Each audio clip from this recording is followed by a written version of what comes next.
आज आपण बनवणार आहोत मटकी मिसळ। तर ही आहे मटकी मोडाची। मिसळला लागणारे साहित्य हे टोमॅटो, कढीपत्ता, अद्रक, लसूण, खोबरं, कांदे, कोथिंबीर। तर आपण आता अद्रक, लसूण, खोबरं याची पेस्ट बनवून घेणार आहोत। ही आपली अशी झाली पेस्ट तयार। तर आता आपण हे टोमॅटो, हे 2 टोमॅटो पण घेणार, त्याची पण पेस्ट करून घेणार आहोत। ही झाली आपली टोमॅटो पेस्ट। हे 2 कांदे आहे, हा 1 टोमॅटो, ही कोथिंबीर। तर आपण हे सगळं आधी कापून घेऊ। हे आता आपलं असं कापून झालेलं आहे। तर आता आपण कढई ठेवली गॅसवर, आता गरम झाली, याच्यात तेल घालणार आहोत। आपल्याला घालायची आहे मिसळची फोडणी। तर हे आहे तेल। तेल जरा जास्तच लागतं मिसळला। मी हे 2 असे डाव आहेत माझे तेलाचे, मी हे घातले। आणि याच्यामध्ये 1 चमचा ही मोहरी घातली, 1 चमचा हे जिरं घातलं। आता हे मस्त फुटलं की याच्यामध्ये आपण जिरे मोहरी फुटलं आहे तरी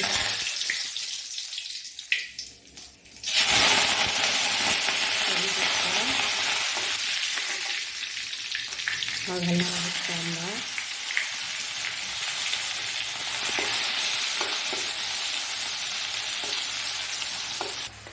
कांदा आता लाल झालाय मस्त। तर आपण आता याच्यामध्ये पेस्ट घालून घेणार आहोत टोमॅटोची।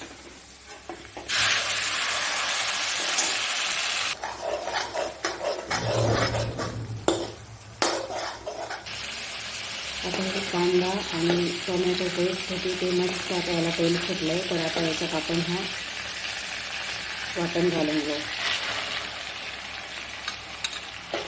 वाटण पण आपण हे मस्त तळून घेऊ याच्यामध्ये तेल सुटूस तर।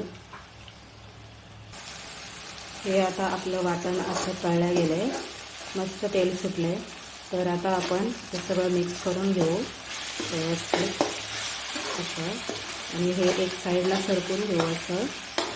आणि याच्यामध्ये आपण आता मसाले घालून घेणार आहोत। हे आहे पावभाजी मसाला, हे आहे हळद, हे 1 चमचा घरचं तिखट आहे,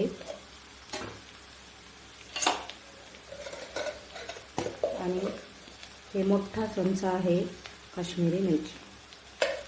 आता आपण हे तळून घेऊ मस्त।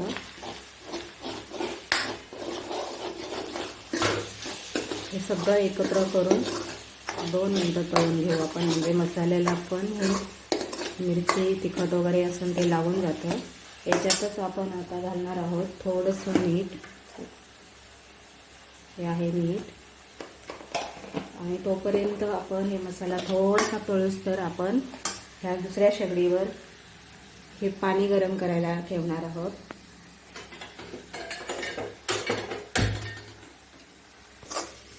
हा मसाला मस्त तळला गेलाय। तर आता आपण ही मटकी आहे ही याच्यात घालून घेऊ। 1-2 मिनिटं मटकी अशीच व्यवस्थित फ्राय होऊन देऊ याच्यामध्ये,